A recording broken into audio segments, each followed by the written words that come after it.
I'm Dara Busch, CEO of 5WPR, and we are here today talking about the modern consumer.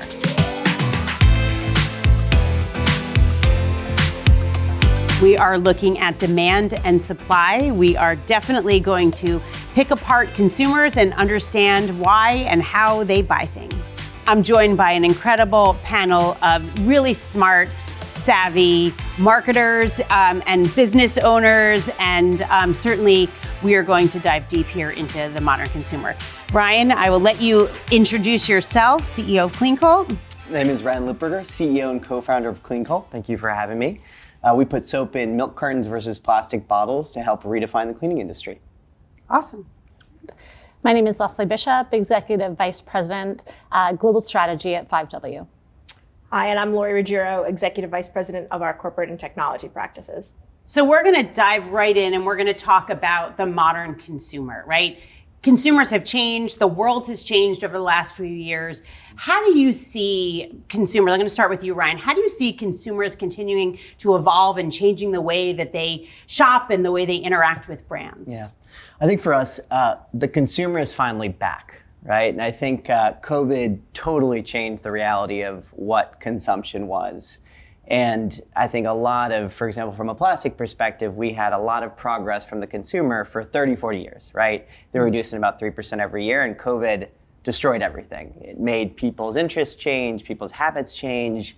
But I think what's really exciting is now people are getting back to normal. So people are starting to say, what's in my home? People are, what's on my skin? They're focusing less on what was important in this pandemic age and what's next, right? So I think it's a really unique time for brands, unique time for retailers, and all these kind of things are coming back to normal for the first time in a long time. Do you think that will continue? You think it'll continue to evolve? We think so. We think it's the rubber band effect, right? Mm-hmm. So for us, we're a sustainable brand, right? And we've seen more excitement now than ever before, right? We've seen a consumer historically that started to think about natural in the house, and then they went the opposite way during COVID and kill. And now it's back to natural, and it's what have I been doing to my body and my family for the last 3 years? And you pair that with a massive amount of environmental focus for the first time in a long time. So I think that the consumer today is more excited and more kind of passionate about sustainability than ever before. Definitely. Yeah.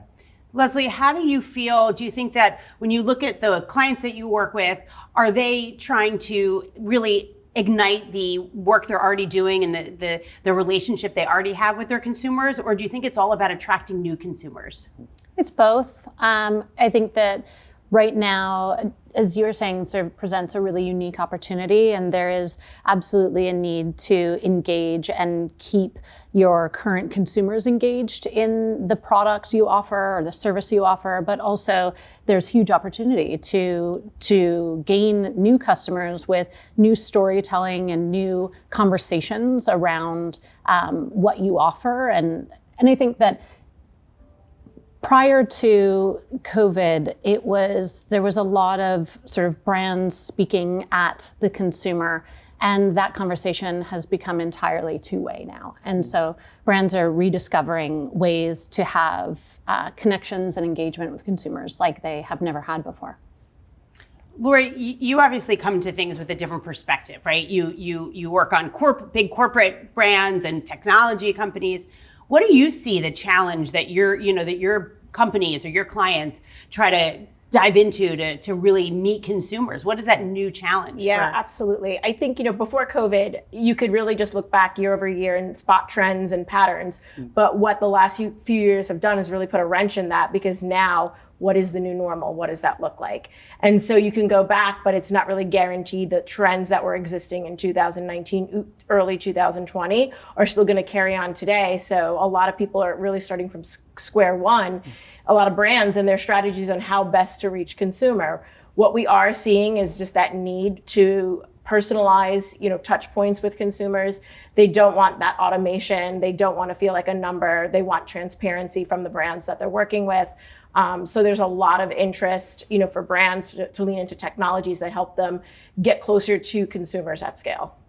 When you look at the 2022 Consumer Culture Report, one of the things that was really interesting is the way that consumers really want to work and buy things in store. 52% of respondents want that in-store experience. They want to work with a salesperson. They want to go and have that experience with friends. And so I think that, that's a little bit shocking because we've all been stuck in our homes for so long that everybody really is dying to go out and to go into stores. And so, I definitely want to start with you, Ryan, because you sell a lot of product in store. Right. How do you see that experience and how has that changed the way that you sell products? Yeah, I mean, when we started the brand, we were strictly direct to consumer, right? We said people wanted to buy online and let's bring an e-commerce wave to this industry that's been historically retail. And it was a total failure, right? We built the business direct to consumer, but the last 2 years, it's proven out that people haven't wanted to shop cleaning products online, right? You have the first earnings reports from Target and Walmart for the first time in the last 5 years. Their e-commerce sales quarter over quarter is down. Right. So for us, I mean, we win in retail. We have beautiful brand blocking. There is 90+% of the cleaning products are already purchased in retail. But what's been interesting is we thought this digital consumer would stay, and they're not. Right. And all this investment is shifting back into retail in a big way in terms of D2C brands, in terms of paid media. And then with this kind of failure or reduction of Facebook and paid media, digital brands can't spend digitally. So they're being forced to go to retail. So we have the consumer wanting to go to retail. We have brands wanting to go to retail. So it's a really kind of unique time for the industry in general.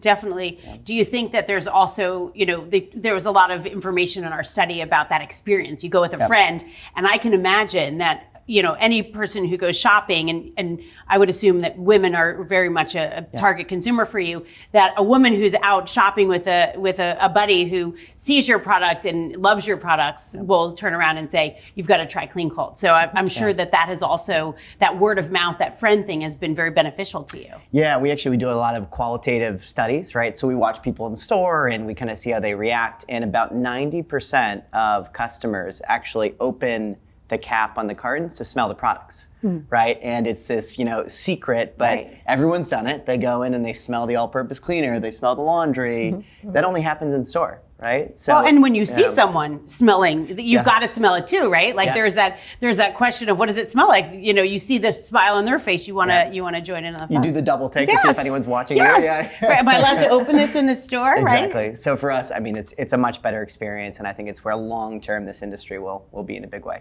Awesome. Yeah. Lori, I'm going to jump to you. So that customer experience, when you look at sort of where customers interact with technology, where do you see that sort of evolving, and how are the technology brands that maybe don't have products in store, how are they meeting consumers? Yeah, absolutely. I mean, I think, where technology fits into this story is, brands are going to need to meet consumers where they are, in the store, online. And what I think you're going to see moving forward is a hybrid, right? That, that idea of I'm scrolling online, I see, hey, you have it in stock, great, let me go and check it out, look at it in person. Like that ability to know, have that kind of information. It's all about like frictionless experiences. Like when you get in the store, maybe there's a QR code scan, I get information where the product was sourced, anything like, details like that are relevant to me. BOPIS, buy online, pick up in stores, become really huge for people, right? They don't want to wait in long lines when they know they already like a product. So do you think that's going anywhere? You think that's here to stay? I do. I think it is. I think people like the convenience of it, right? There's one thing when you're discovering a new product, which, Ryan's talking about in the store, smelling it. But when you like something, you need it, this is your brand. Right. And, in today's society, it's so fast moving, it's instant gratification. So even strictly e-commerce, that shipping time is so critical. They will go, customers will go to another site if they can get it, sooner. Faster, definitely. So, yeah.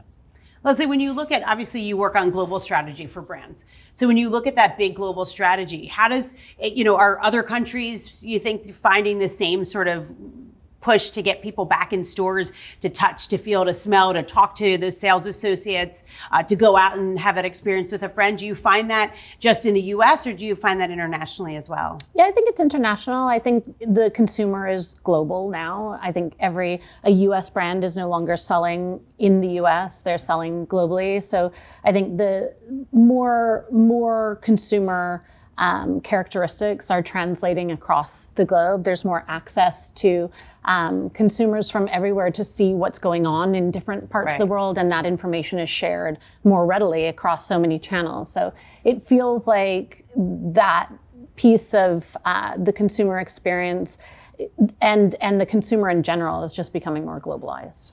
Makes sense. So we've done a lot of talking about millennials over the last however many years. It's been, everything is about meeting the millennials where they are. How do we find millennials and make sure that we're targeting them in the right way? But that focus is really shifting to Gen Z now, right? Mm-hmm. And so part of our consumer culture report was looking at Gen Z. And one of the things that we found is Gen Z is really persnickety about how they spend their disposable income. Mm-hmm. And so I think that's, they're getting out into the workforce. They're definitely, their spending power is becoming greater and greater. And so, I guess, Ryan, again, I'm going to start with you. Tell me how you're connecting with Gen Z, because, it's obviously a little bit different than millennials. I think millennials were most of our customers today, right? Of course. And we met them where they were, right? So the millennials said they wanted to be sustainable, and our pitch is sustainability without the sacrifice, right? Mm-hmm. It's not a complicated concentrate, it's not a mix, right? It's just pour. So we were trying to bring sustainability in a way that was really easy for them to understand, because if we tried to change their behavior, they wouldn't buy it. I think Gen Z is totally different, and we are seeing that they are willing to compromise, spend more, be more exploratory. They call us out. So we have quite a bit of healthy debates. Right. They're not quiet. No, they're not at all. And good discussions. And I think to your point, it's now a discussion with Gen Z where it wasn't as much with millennials. So I think Gen Z are vocal. I think they are reached digitally. And I think they demand perfection, right? They are perfection or transparency that you are not perfect. Right. So, I think it's a really exciting generation because they're going to make all of us better. And I think it's a challenging generation, right? Because they're going to demand perfection of brands. I would also guess that they're pretty gung-ho about making sure that that sustainability is. Yep. And so for you, Gen Z, as you obviously have captured the millennial market, as you look towards Gen Z, I can imagine that their passion for sustainability, their passion for doing good, is going to make a big effect on your business as they become bigger, and have a larger buying power. Yeah, I think so. I think it's also, how do we talk to Gen Z? And we're trying to figure that out right now. Clean talks, obviously, are exploding right now. Turns out that people want to figure out how other people clean their toilets, right? And it's exciting. And I think Gen Z, they're going to be probably 20-30% of our audience in about 5 years. They shop in retail. But they also shop online. So it's how do brands create an omni-channel, seamless experience in a way that's transparent, but that does deliver sustainability. Right. And I think they're going to hold us all accountable, which is great. I think so too. Yeah. Leslie, how do you think brands can speak to Gen Z? I always say millennials because we're so used to, we're programmed to constantly target millennials. But how do you think that brands should target Gen Z and really have that healthy interaction with them? Yeah, I think it's important for brands to not just look at age and group consumers into a Gen Z or a millennial group. There are so many ways to look at the consumer, and I think Gen Z, highly active in an activist place, but also highly influenced and by all sorts of different people and channels, et cetera. And so I think we've said a few times, meeting the consumer where they are is obviously critical, but also, speaking the language, putting the offering that your company has in context with what's important in their lives. So, your product is perfect for this because obviously sustainability is a key component of what they're looking for in products, aligning with values, having something on offer that is relatable to them, but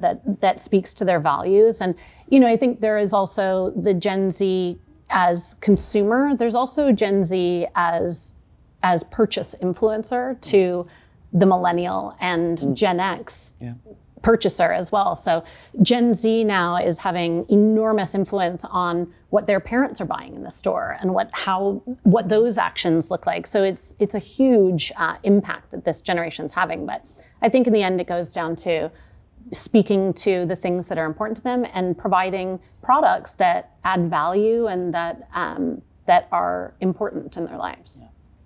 So obviously, Lori, when you look at Gen Z, technology, that is where they are absorbing all of their information. So as you see, your brands, where are they connecting and where are they sort of meeting Gen Z? Yeah, absolutely. I mean, you're right. I mean, we said millennials were digital first, but Gen Z that's all they know, right? It's absolute. And you're right. They're more activists. They expect more. But so where technology meets them is and where brands meet them on that flexibility front, like they want more opportunity to have flexibility in their purchase. They're not a credit card generation. They're a buy now, pay later generation. Yep. Like most of the buy now, pay later, and I know there's controversy around that, but most of those users are Gen Z at this point.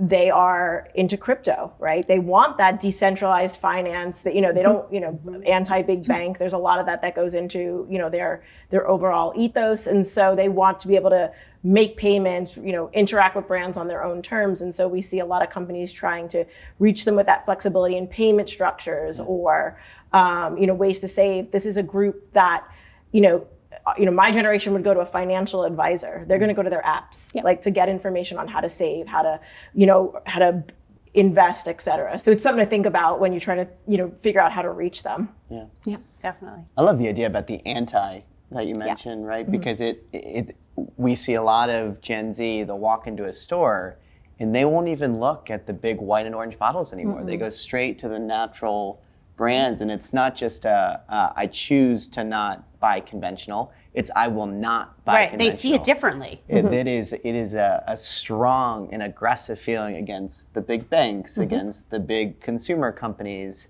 and it's just such a shift from any previous generation. It's visceral when they see those brands in store. Healthy cynicism for sure. Yeah, exactly. And I would also just add that we've been talking for a few years about the importance of personalization, individualization, customization as a method to be more appealing to a younger generation. But I would say that what you're talking about is the future of that, right? Which is like ultimately the consumer as an independent entity that brands have to speak to independently, and that they're going to look for brands that allow them to express that in a multitude of ways, not just in a monogram on their shirt. It's gone far beyond that and will continue to.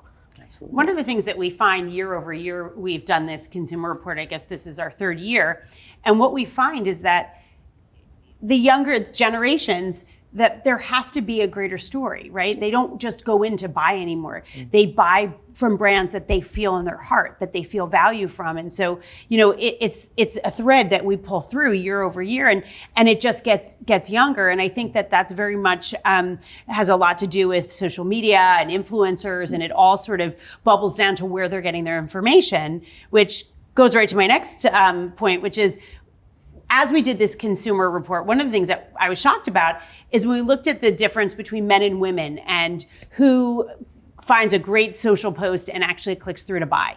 And you'd be shocked, but it's more men. It's 40% men and 28% women, which is pretty shocking because I think people always think that women always have the greatest buying power, but it's men on social media. And so, I would throw it to Leslie first. When you look at men buying, where do you think that they're buying from digitally?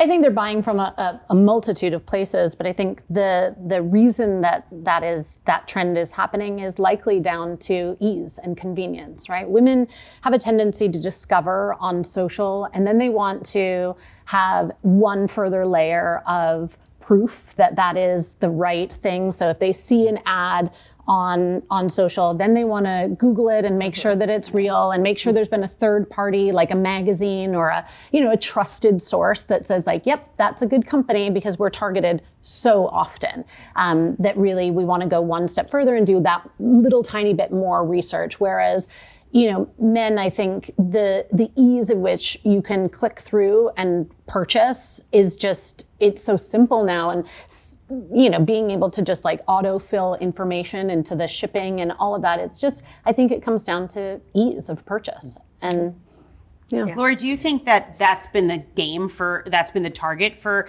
technology brands, right? To help consumers or companies that target consumers, just like Cleancult, to really become more and more efficient for people to be able to click through and to be able to buy? Absolutely. We hear frictionless all the time. It's a buzzword, but it's true. It's this idea of you build loyalty, right?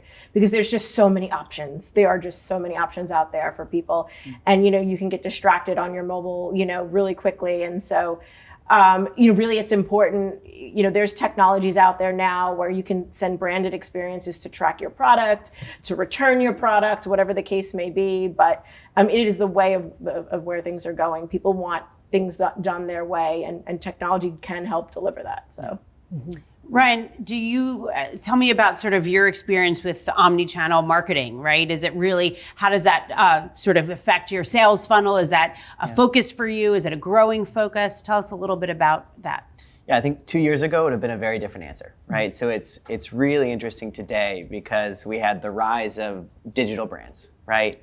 All the big D2C brands that were built off of very low CPM, so low marketing costs online. And that's changed after iOS. So it's very hard to market digitally for consumer brands now. Right. So you almost have like two waves, and they're kind of happening at the same time. One wave is these digital brands are actually going back to marketing from 20 years ago. Right. Back to out of home, back to TV, back to activations, to really building organic communities. And it's becoming waves similar to the 80s and 90s, right? Which is crazy to say because we're in this digital society. At the same time, then you also have waves that is purely digital but not paid. A lot of organic community building, a little bit of a, let's call it, separation from influencers to true partners, right? And individuals and micro-influencers that aren't getting paid because people are starting to see through that a little bit. So it's an interesting time as a brand to market because you have to both be in retail and use a lot of like old tactics that have been around for 30, 40 years ago that were sort of passed on 10 years ago, and now they're coming back because they have to come back. Right. But at the same time, you have all this organic amplification that can't be mimicked. Right. So one campaign will work and then 5 others will fail, and there is no formula anymore. So it's an interesting time, and I think consumer brands are kind of right at the center of it, and we don't know, I think, collectively what the next year or 2 year will look like. It used to be that you'd have one team that could do all of it, but because it's so different in store versus that digital piece, you really have to have 2 separate teams really focusing on those 2 pieces of marketing to consumers. You're seeing quality of content that you put out there is really important. Like what the creatives that goes out there has to be engaging. And it's more, like you said, than just the influencer.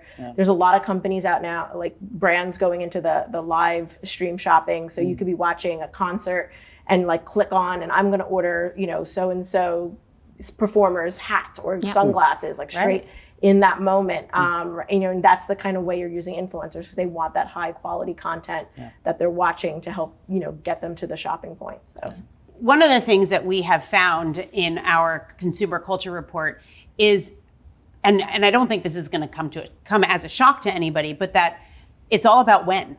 Right? Consumers don't care as much about where they buy something. They'll even spend more money to buy something, but it's about when they can get it. How quickly can they get it? How quickly can they get it to their home? Is there free shipping? And those were some of the interesting points that we found from our respondents from our survey is it's all about the when and not so much about the where. And so I throw it over to you, Ryan, as you look at the when, how have you changed? Has your business evolved and changed in getting things to people quickly? And obviously some of this has to do with the partners that you work on, the retail partners, but from an D2C piece, how are you making that a more cohesive and quick experience for consumers? Yeah, and I think to your point, it's not which but where. 10 years ago, we would have never probably. I'll start over. So I think for us, it's really interesting right now because it's not about the kind of the when, it's about the where. And today we just partnered with Walmart.com, and I don't know if we would have done that 5 to 10 years ago, right? Because everyone was focused on Target and this premium brand building that would elevate a brand, and we're essentially a premium brand in the natural space.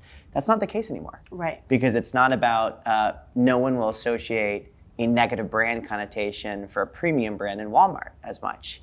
You have elevated branding there now. You have displays. You have a lot more focus on where. And it's not a bad thing. And Walmart's getting really creative and they're elevating the brand themselves. So I think to your point, if you are available for sale anywhere and you still look premium, it's starting to disassociate with the retail in a big way. And we're starting to see that quite a bit. That's great.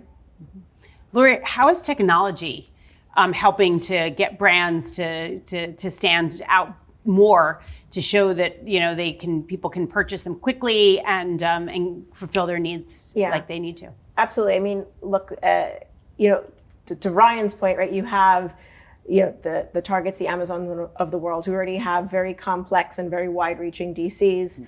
And so for brands to start selling with these other channels, right, so that they can get that really kind of granular access to people.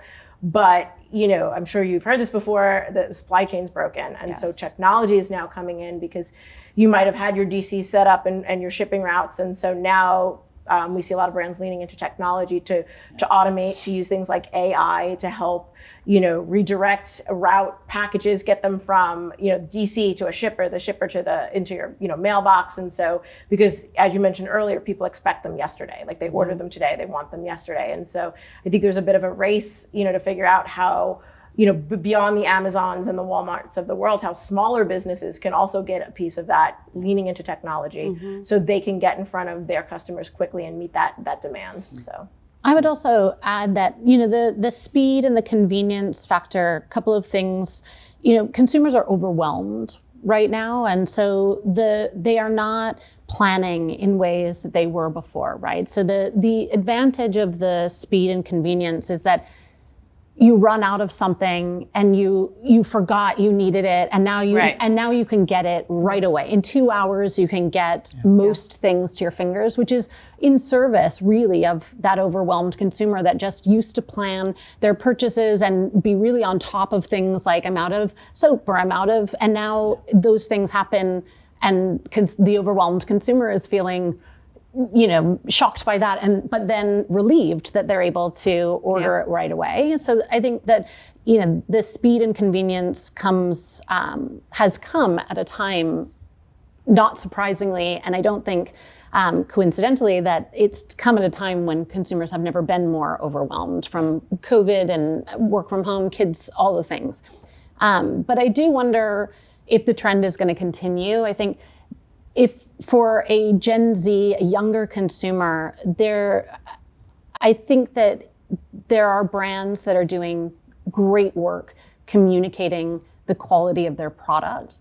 And quality, I think consumers are still willing to wait for a product that they believe has quality. So I think of sort of sneaker culture in particular, and things where authenticity has to be verified, et cetera. There's a lot of sneaker brands out there right now that are still taking 2 to 3 weeks to ship a pair of shoes to a Gen Z consumer. Right. And that Gen Z consumer is okay with that because they're like, you know what? Good things sometimes take a while to get to me. So it'll be interesting to see this trend of immediacy and if it is sustainable, number one, and or whether the consumer forces a shift as they get older into like an awareness that sometimes quality and products take a little bit longer. Well, and you would guess with the economy booming, right? I mean, obviously that is looking like that might change as we go into 2023. There's some feelings that we could go into a recession. So do you, and I'll throw this to whoever wants to answer it, do you think that a recession could change that, right? Where people then start to really tighten up their wallets and it's not as important as how quickly you get it, but just that it's the best price. So So I think it brings up Instacart. Right? Because Instacart is the buy now, deliver now platform, and it's changing the world for CPGs. Because for the first time ever, you could have a direct response advertising and get velocity and sell through off a shelf, right? It's changed everything because you're delivering a Facebook type marketplace platform to in-store velocity. But it's premium. Right. And I don't think anyone knows whether people are going to stop shopping at Instacart. And it's the same question is, will people pay premium for speed? And whether we're in a recession or not, I think so far we're starting to see it shift, even with just the e-commerce numbers recently from the big retailers. They're going down and retail is up. So I think that we're going to start to see people prioritize value over speed. But it could be temporary. And then I think there's going to be probably a middle ground depending on the different categories of people as well. It'll be interesting to see in our 2027 consumer culture report, right? Each of the different generations and looking at them. And what I'm going to guess, and I'm certainly not a forecaster, but I'm going to guess that each of those generations probably are going to have very different sort of feelings and emotions about whether it's the when or the where, right? And so, or how much you spend on something versus how quickly you can get it. And so my guess is that if we sit here in a few years, that's going to very much depend on the generation. But I could be wrong. So looking into obviously ethically and sustainably sourced products. This is, obviously a big focus for you and for Cleancult. But, 70% of our respondents say that is one of the most important things when they purchase a product. And so obviously you guys are doing a lot right. How do you stand out in a marketplace where everyone's trying to follow, not everyone, but a lot of brands are trying to follow suit? Yeah, so it's been a really interesting last 60 years in household cleaning, right? So after World War II, you had all the conventional brands basically coming to the market, and they were super effective, and they were petroleum based, and they had tons of packaging, all the big orange and white bottles you've seen, right? And people loved them. Then in the 90s, you had 7th Generation come, and they said, we're gonna make a natural product, and people didn't know what natural was. Right. So it was really crunchy, it barely worked when it started, but people started to say, I can have natural in my home. Then you had Method, right? Mrs. Myers in the 2000s, and they basically said, can we bring natural to everyone? Right. Can we make it attractive and beautiful, and you don't have to compromise to use it? And now we're in wave 3. Wave 3 is sustainability from start to finish. So it's not just the formulation, it's the packaging. It's the delivery, it's the team, it's the carbon neutrality, it's the values, right?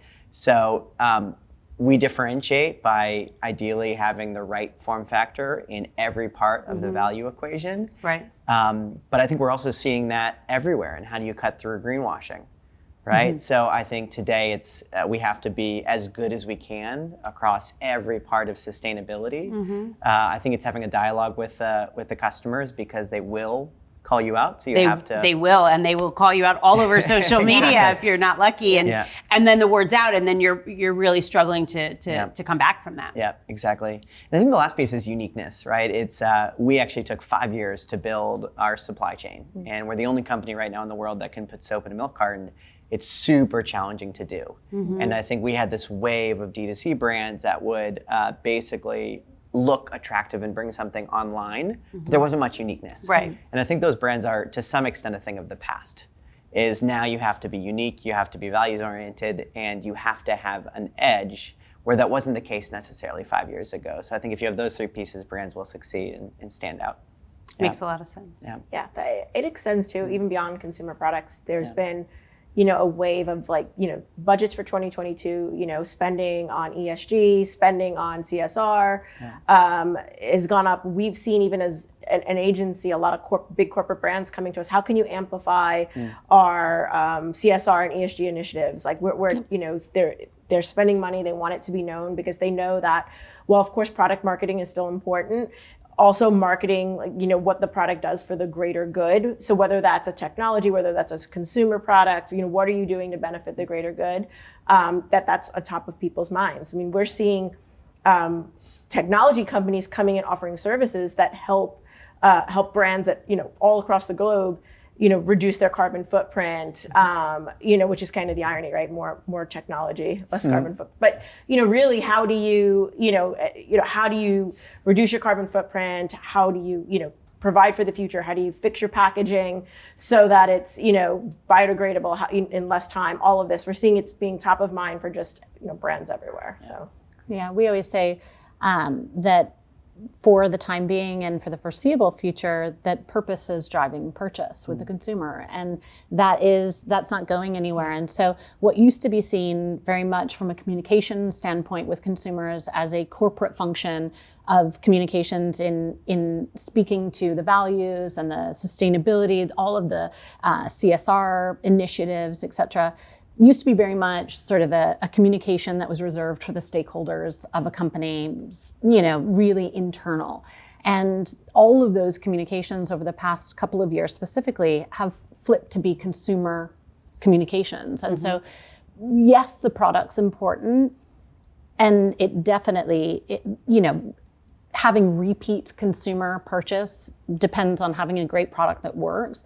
But the purpose behind brands has certainly skyrocketed to the top of the list. The rise of the B-Corp, right? Yeah. Like it used to be kind of a fringe thing, and now it's, it's every year there's more and more companies committing to it. So, Leslie, how obviously being able to speak to consumers in a very authentic way, right? How do you tell brands and guide your clients to speak to their consumers in an authentic way that resonates with them, so they really know that they're purchasing something that stands for something? Yeah, the recommendation with the majority of, in fact, all of our clients is that you have to start with the truth, right? Always, and you've got to start from what the truth is. And so, as you were saying, sort of the accountability, what is required from consumers across the board now is not necessarily that a brand has to be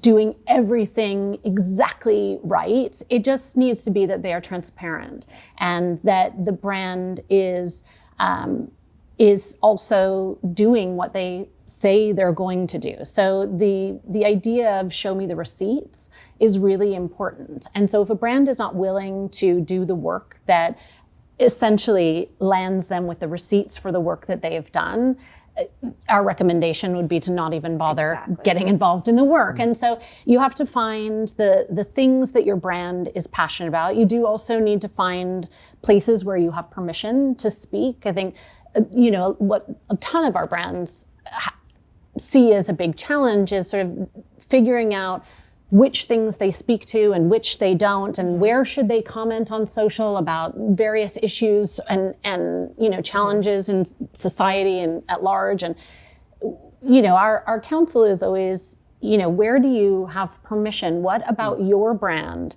and or the work that you've done and or the passion points of the founders, et cetera? What gives you permission to speak in this space? And if you do in fact have permission, then cultivating a message around that is authentic and real and that is based in the truth. And I think consumers they want to be able to see what you say, and then they want to be able to go somewhere and find the proof that not only are you committed to it, but that you are in fact closing that loop and that you are committed to progressing that work in the future. So it's a real commitment from brands at this point. Absolutely. And I would say take it even one step further, that it's not, doing it on a seasonal basis, right? No. So it's not, sustainability on Earth Day or diversity on Juneteenth, right? That Pride this is something during Pride Week. Exactly. Like you are committed to this cause when it's not in season, quote unquote, right? You're doing this full time all year round. And like you said, you have the receipts to prove it. Yeah. Brian, do you cringe on Earth Day when there's brands that activate that are, Totally. certainly you must see that where you see them activate and you say, I know that brand is just doing it today. It must, that's what you guys live and die by. Yeah. So it must be hard to see that. Yeah, I think I speak out of both my sides of my mouth, because on one side, now Earth Day is pushing brands to do better. Whether it's fake, it's real, there is some authenticity to the intention. Right. Right? But at the same time, it's hard to believe a lot of them. Right, exactly. So, is it hopeful that these brands are at least getting forced to do it during Earth Month?